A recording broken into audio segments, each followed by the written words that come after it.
আসসালামু আলাইকুম। মাইক্রোটিপি learning computer টিউটোরিয়ালে আপনাদেরকে আবারও জানাচ্ছি স্বাগত। আজকের টপিকস হচ্ছে মাইক্রোসফট অফিস ম্যানেজমেন্ট পার্ট 2 এবং মাইক্রোসফট এক্সেল লেসন 4। চলুন তাহলে শুরু করি। তো চলুন আমাদের প্র্যাকটিস ফাইলটি ওপেন করি। আমরা আজকে শিখব ডাটা ভ্যালিডেশনের কাজ। গত ক্লাসে শিখেছিলাম সাবটোটাল, ফিল্টার, গোলসিক এবং কনসোলিডেটেড ডাটা। খুব গুরুত্বপূর্ণ 4টি ফর্মুলা শিখেছিলাম এবং আজকের ক্লাসে আমরা শিখব ডাটা ভ্যালিডেশন। ডাটা ভ্যালিডেশন হচ্ছে মনে করেন আপনার কোম্পানিতে 10 জন কর্মচারী আছে যাদের স্যালারি 10,000 টাকা থেকে 50,000 টাকার মধ্যে বা 1 লক্ষ টাকার মধ্যে। এখন অনেক সময় ভুল করে 1,000 টাইপ করে দিই, অথবা 50,000 টাকার মধ্যে বা 5 লক্ষ টাকা হয়ে যেতে পারে, বা 15,000 টাকার মধ্যে 1500 টাকা পড়ে যেতে পারে। মানে টাইপিংয়ে অনেক সময় মিস্টেক হয়ে যায়। এই মিস্টেকটা যাতে না হয় আমরা একটা কলামকে বা কিছু সেলকে কিছু কমান্ড দিয়ে রাখবো, যাতে করে এখানে ভুল টাইপ করলেও আপনাকে সাথে সাথে অ্যালার্ট করবে। তো আপনি ভুল টাইপ করলে আপনাকে কি করবে? অ্যালার্ট করবে। তাহলে কথা না বাড়িয়ে চলুন প্র্যাকটিক্যাল কাজে চলে যায়, তাহলে দেখে দেখে কাজটা আর ভালোভাবে বুঝতে পারবেন। যেমন এখানে লিখি নেম, এখানে লিখি স্যালারি। এখানে তো লম্বা নামে না যাই, সংক্ষেপে লিখি এ বি সি, এগুলো হচ্ছে নাম, ডি ই পর্যন্ত নিলাম।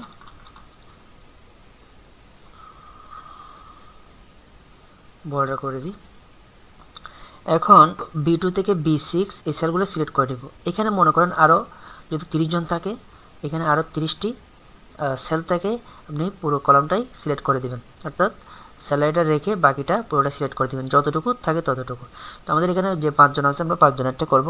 আমরা B2 সেল থেকে B6 পর্যন্ত সিলেক্ট করব। সিলেক্ট করার পর আমরা যাব ডাটা ভ্যালিডেশনে। তাহলে আমাদেরকে ডাটায় ক্লিক করতে হবে এবং এখানে ডাটা ভ্যালিডেশনে ক্লিক করতে হবে। এই যে ডাটা ভ্যালিডেশন একটা ডায়লগ বক্স আসলো। এখানে দেখেন, এখানে এই যে অ্যালাউ এখানে আমরা ডেসিমেল করে দিব। এখানে ডাটা লেখা আছে, এখানে বিটুইন সিলেক্ট করা আছে কিনা দেখব। যদি না থাকে সেক্ষেত্রে এরোতে ক্লিক করে সিলেক্ট করতে হবে। এরপর লিখলাম, এখানে মিনিমাম লিখলাম 5,000 আর ম্যাক্সিমাম লিখলাম 30,000। ঠিক আছে। এরপর এন্টার অ্যালার্ট ট্যাব, এখানে একটা অ্যালার্ট, এই যে এরর অ্যালার্ট, ইনপুট অ্যালার্ট, এখানে অথবা স্টপ দিতে পারে, মানে থামুন। এখানে এরর মেসেজটা লিখতে পারি যে you type a wrong number. এরপর ওকেতে ক্লিক করব। দেখুন আমরা এখানে কত দিয়েছিলাম? 5,000 থেকে 30,000 পর্যন্ত। তাহলে আমরা যদি এখানে 3,000 দিই, দেখেন এখানে মেসেজ আসছে you type a wrong number, আমাদেরকে স্টপ করতে বলছে। যদি এখানে আমি 10,000 দিই, 1,000 দিয়ে টাইপ করা যাচ্ছে না। যদি আমরা এখানে 10,000 দিই, 10,000 কিন্তু টিকে নিয়েছে। 30,000 দিয়েছিলাম, তাহলে আমরা 31,000 দিই, তাও নিবে না। অর্থাৎ আপনি যতটুকু রেঞ্জের মধ্যে উল্লেখ করে দিয়েছেন ওইটুকু রেঞ্জের মধ্যে কিন্তু এটাকে টাইপ করতে হবে। এবার শিখবো আমরা পিএমটি ফাংশনের কাজ।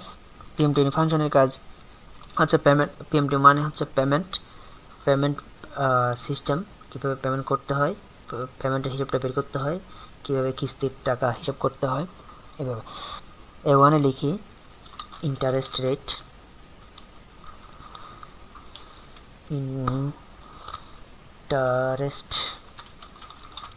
বা সেলগুলো একটু বড় করে, কলামগুলো একটু বড় করে দিই। ইন্টারেস্ট রেট, এখানে লিখলাম নাম্বার অফ ইয়ার, কয় বছরের জন্য, মানে আপনি একটা লোন নিচ্ছেন, এটা কয় বছরের জন্য।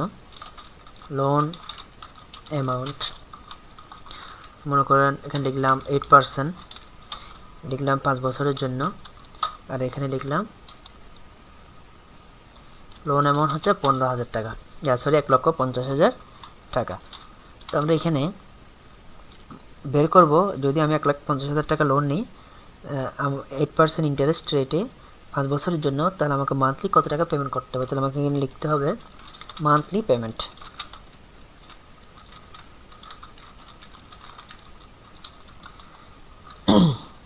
তো প্রথমে ফর্মুলা, সবগুলো ফর্মুলার শুরুতে ইকুয়াল দিতে হয়। ইকুয়াল পিএমটি ফার্স্ট ব্র্যাকেট লিখব B1 ভাগ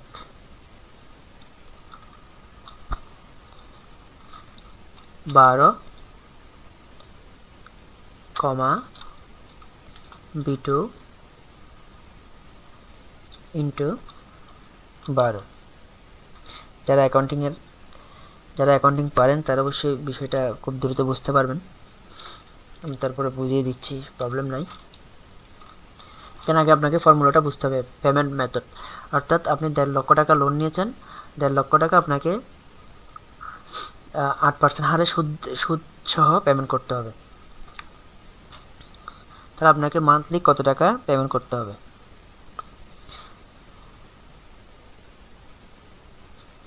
তো আমি যদি 8% সুদ সহ প্রতি মাসে পেমেন্ট করি, সেক্ষেত্রে আমাকে মান্থলি কত টাকা পেমেন্ট করতে হবে? তাহলে এখানে দেখেন B1 অর্থাৎ হচ্ছে 8% সাথে 12 মাসকে ভাগ করা হয়েছে, এরপরে B2-র সাথে 12 মাসকে গুণ করা হয়েছে, অর্থাৎ B2 বলতে এখানে 5 ইয়ার্সকে বোঝানো হয়েছে, এখানে 12 মাসকে গুণ করা হয়েছে, অর্থাৎ আপনার পার্সেন্টেজকে ভাগ করে এবং ইয়ারকে গুণ করা হয়েছে। 8% থেকে যেটা বের হবে সেটার সাথে 12 মাসকে গুণ করা হয়েছে, 5-12, মানে এখান থেকে প্রতি মাসে 5 বছরে কত মাস সেটা বের করা হচ্ছে, 5-12-60, অর্থাৎ কত কিস্তি সেটা বের করা হচ্ছে, মানে টোটাল 60 কিস্তি। এখানে প্রথমে বের করা হলেও পার্সেন্টেজকে 12 দিয়ে ভাগ করা হয়েছে, অর্থাৎ আপনি যখন পার্সেন্টেজকে 12 দিয়ে ভাগ করবেন তাহলে কত মাসে কত পার্সেন্ট সেটা বের হয়ে যাচ্ছে, এবং B2-র সাথে যখন 12 গুণ করলেন তাহলে বোঝা যাচ্ছে আপনার এখান থেকে কত মাস পেমেন্ট করতে হবে, অর্থাৎ কিস্তি কত মাসে সেটা বের হয়ে গেল। এবং এখান থেকে আমরা মাইনাস B3, অর্থাৎ টোটাল যেটা বের হবে সেখান থেকে আমরা এই আমাদের টোটাল লোন অ্যামাউন্টটাকে বিয়োগ করব। তাহলে এখন দেখেন কত সুন্দর করে বের হয়ে গেল। আপনি যদি 3041 টাকা 46 পয়সা করে মাসে পেমেন্ট করেন, তাহলে 5 বছরে আপনার কত হবে? 1,50,000 টাকা পরিশোধ হবে সুদসহ। তাহলে আমরা এটা আরেকটু পর্যালোচনা করি। আমরা যদি এখানে এই অ্যামাউন্টটাকে 8%, এই অ্যামাউন্টটাকে 60 দিয়ে গুণ দিয়ে দিলে তাহলে আমরা বুঝতে পারবো আমরা টোটাল কত টাকা 5 বছরে পেমেন্ট করতেছে এবং কত টাকা অতিরিক্ত দিতে হচ্ছে। দেখুন, তাহলে এটা করার জন্য একদম ইজি একটা বিষয়, আপনারা শুধু স্যালারিটা মনে রাখবেন। এখানে যে কোনো সেলে বসে করতে পারবেন এটা, আমি এখান থেকে করছি। ইকুয়াল লিখব ইকুয়াল B5 ইন্টু 16, তাহলে 1,82,487 টাকা পরিশোধ করতে হচ্ছে টোটাল। অর্থাৎ আমি এখন যদি আমরা এখান থেকে তাহলে অতিরিক্ত 82,487 টাকা অতিরিক্ত 32,487 টাকা দিতে হচ্ছে।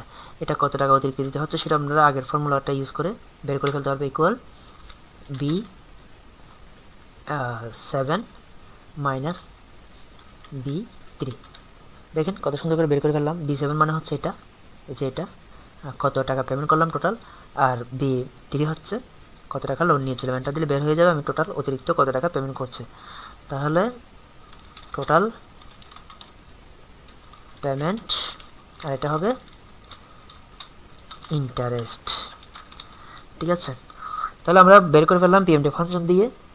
আমি যদি একটা লোন নিই এবং ইন্টারেস্ট রেট সহ যদি হিসাব করি, তাহলে আমাকে 5 বছরের জন্য হোক 10 বছরের জন্য হোক সেটাকে কত টাকা পেমেন্ট করতে হবে একসাথে বের করে ফেললাম। এখন আপনি একটি হিসাব করতে চাচ্ছেন বা হিসাব বের করতে চাচ্ছেন যে এভাবে আপনি যদি 5 বছরের জন্য লোন নেন তাহলে আপনাকে কত টাকা পেমেন্ট করতে হবে মাসে, আর যদি 8 বছরের জন্য লোন নেন তাহলে কত টাকা পেমেন্ট করতে হবে, 10 বছরের জন্য লোন নিলে আপনাকে মান্থলি কত টাকা পেমেন্ট করতে হবে, এবং 15 বছরের জন্য লোন নিলে আপনাকে মান্থলি কত টাকা পেমেন্ট করতে হবে। এবং এখানে বলে রাখা ভালো যে 5 বছরের জন্য যদি আপনি নেন তাহলে আপনাকে দিতে হবে 5% করে, আর যদি 8 বছরের জন্য নেন তাহলে 7% করে, এবং আপনি যদি 10 বছরের জন্য নেন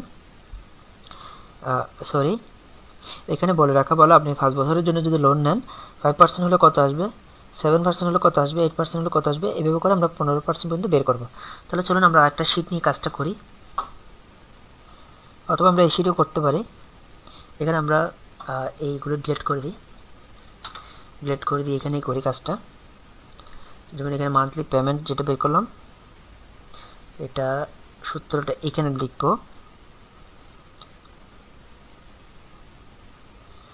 তো আমরা এখানে এই যে এখান থেকে শুরু করে 5 বছর, 8 বছর, 10 বছর, 15 বছর, আর এখানে লিখি 5%, 7%, 8%, 10%, 12%, 15%।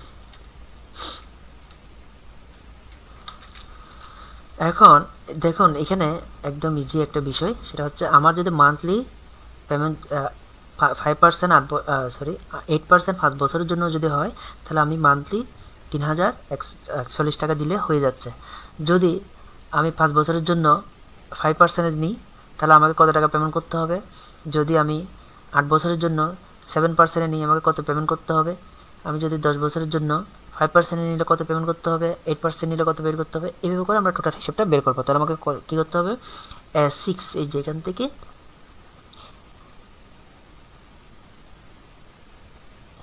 ও আচ্ছা, আমরা এখানে যে ফর্মুলাটা লিখছিলাম, এই ফর্মুলাটা এখানে লিখবো এখন। এভাবে আমরা পুরো এটা বের করতে পারবো।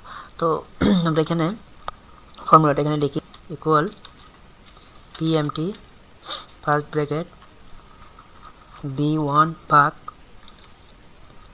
12, B2 into into 12, minus B3, bracket close করে দিব, এন্টার। দেখুন এখানে আমাদের এই ক্ষেত্রের মধ্যে এখানেও চলে আসে, যদি আমরা এই সেম ফর্মুলাটা এখানে দিয়েছি। এটার উপর ভিত্তি করে আমরা পুরো বাকি টার্মগুলো বের করবো। আমাদের এখানে পুরোটা সিলেক্ট করতে হবে। সিলেক্ট করে আমরা ডাটাতে যাব, ডাটাতে গিয়ে হোয়াট ইফ অ্যানালাইসিসে যাব, এখানে গিয়ে ডাটা টেবলে ক্লিক করার পর এখানে লিখব, B2, আর এখানে লিখব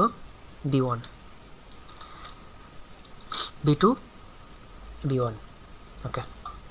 দেখুন এখানে চলে আসছে, ওই যে আমাদের 8% 5 বছর, এটা এখানে আছে দেখেন 8% 5 বছর সেম, এবং প্রত্যেক 5% হলে কত টাকা দিতে হবে, আর 15% হলে 15 বছরে কত টাকা দিতে হবে। অর্থাৎ আপনার পার্সেন্টেজ যত বাড়তেছে, ইয়ার যত বাড়তেছে, আপনার কিস্তির সংখ্যাটা তত কমে আসতেছে, বা খরচটা তত কমে আসতেছে। এটাই হচ্ছে আমাদের পিএমটি ফাংশনের কাজ।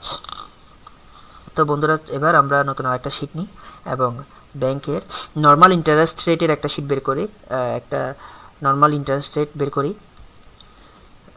তো প্রথমে আমরা এখানে লিখি অ্যাকাউন্ট নাম্বার, তো অ্যাকাউন্টের সংক্ষেপে লিখি, এরপর লিখি ডিপোজিট, এরপর লিখি ইন্টারেস্ট। ইন্টারেস্ট হচ্ছে দুই প্রকার, একটা হচ্ছে নর্মাল ইন্টারেস্ট, আর একটা হচ্ছে কম্পাউন্ড ইন্টারেস্ট। তো নর্মাল ইন্টারেস্টটা হচ্ছে সাধারণত জেনারেলি যেটা হয়, আর কম্পাউন্ড ইন্টারেস্ট হচ্ছে চক্রবৃদ্ধি হারে। তো দুইটাই দেখাচ্ছি। এরপর লিখবো ইয়ার, এরপর লিখবো ব্যালেন্স। এখানে মনে করেন অ্যাকাউন্ট নম্বর দিলাম 101, 102, বাকিটাকে সিলেক্ট করে টান দিব 7 পর্যন্ত, 107 পর্যন্ত চলে আসছে। তো ডিপোজিট করলো মনে করেন 1000, 2000, 4000, 6000, 8000, 10,000। ইন্টারেস্ট রেট 8%, কন্ট্রোল ডি দিলে চলে আসবে। 10%, কন্ট্রোল ডি। 12%, কন্ট্রোল ডি, চলে আসলো। এবার কত বছরের জন্য? 5 বছর, 5 বছর, 8 বছর, 8 বছর, 10 বছর, 15 বছর। এবার আমরা ব্যালেন্সে যাব, ব্যালেন্সে গিয়ে লিখব equal B2 into C2 into D2 plus B2। ফর্মুলাটা ভালো করে খেয়াল করলে দেখবেন এখানে B2 ইন্টু, অর্থাৎ B2-র সাথে C2 গুণ করা হয়েছে, ইন্টারেস্ট রেটটা গুণ করা হয়েছে। এরপরে এটার সাথে D2 অর্থাৎ বছর গুণ করা হয়েছে। এরপরে এটার সাথে প্লাস B2, আবার B2কে যোগ করা হয়েছে, তাহলে আমার ব্যালেন্সটা বের হয়ে গেল। অর্থাৎ আমি যদি 1000 টাকা রাখি, 8% করে যদি আমাকে ইন্টারেস্ট দেয়, তাহলে 5 বছরে আমি পাচ্ছি 1400 টাকা। ঠিক আছে, আমার প্রত্যেকটা ফর্মুলা বের করার দরকার নাই, আমি এই যে ড্র্যাগ করে টান দিলে বাকিটা বের হয়ে যাবে। ঠিক আছে, তো আপনি যদি 8000 টাকা ডিপোজিট করেন 12% লাভে, তাহলে 10 বছরে আপনি পাবেন 17400 টাকা। এটা হচ্ছে নর্মাল ইন্টারেস্ট রেট। তো আমরা এবার কম্পাউন্ড ইন্টারেস্ট বের করি। এখান থেকে আগে শীট থেকে এই জিনিসটা কপি করে নিয়ে আসি, আমাদের এখানে শুধু এই দুইটা দরকার হবে। কম্পাউন্ড ইন্টারেস্ট হচ্ছে যতটুকু ইন্টারেস্ট আসছে সেটা সহ যোগ হয়ে নতুন করে ইন্টারেস্ট আসবে। ধরুন আপনি 10,000 টাকায় 1 বছর ইন্টারেস্ট পেলেন 1000 টাকা, তাহলে পরের বছর গিয়ে 11,000 টাকার উপর আবার ইন্টারেস্ট পাবেন। অর্থাৎ আপনি যদি 10,000 টাকায় 10% ইন্টারেস্ট যদি 11,000 টাকা আসে, তাহলে পরের বছর গিয়ে 11,000 টাকার উপর 10% আসবে 1100 টাকা। এইভাবে করে যে ইন্টারেস্টটা আসে ওটাকে বলা হয় কম্পাউন্ড ইন্টারেস্ট। তাহলে আমরা এখানে লিখি ইয়ার 1, ইয়ার 2, ইয়ার 3। আমরা 3 বছরের একটা হিসাব বের করি। তাহলে আমরা ইয়ার 1-এ লিখব ইকুয়াল B2 ইন্টু 10% ইন্টু 1। তাহলে 1 বছর, 1 মানে এখানে 1 বছর বোঝানো হয়েছে। তাহলে 1 বছরে যদি 10% 1000 টাকার উপর ইন্টারেস্ট আসে, তাহলে কত আসলো? 100 টাকা। তো চলুন আমরা দ্বিতীয় বছরের হিসাবটা বের করি। Equal B2 into 10%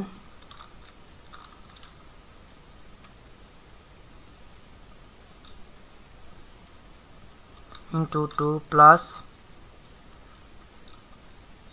C2 into 10% into 1।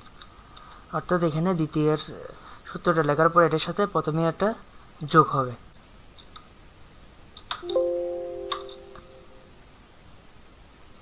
দ্বিতীয় বছরে গিয়ে ইন্টারেস্ট আসলো 210 টাকা, তাহলে 1100 টাকার উপর আসলো 110 টাকা, তাহলে ওই বছরের ইন্টারেস্ট আসলো 100 টাকা, তাহলে 110 টাকা। এবার টার্ম দিব, তাহলে B2 into 10% into 3 plus C2 into 10% into 2 plus D2 into 10% into 1।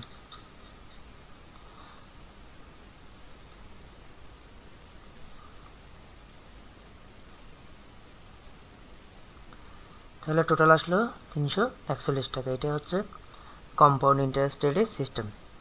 তো বন্ধুরা, আজকে এই পর্যন্তই। এতটুকু পর্যন্ত কারো প্রশ্ন থাকলে মেসেঞ্জারে জানাবেন। আগামী ক্লাসে আমি ইফ ফাংশনের কাজ দেখাবো। ততক্ষণ পর্যন্ত সবাই সুস্থ থাকুন, ভালো থাকুন। আল্লাহ হাফেজ, আসসালামু আলাইকুম।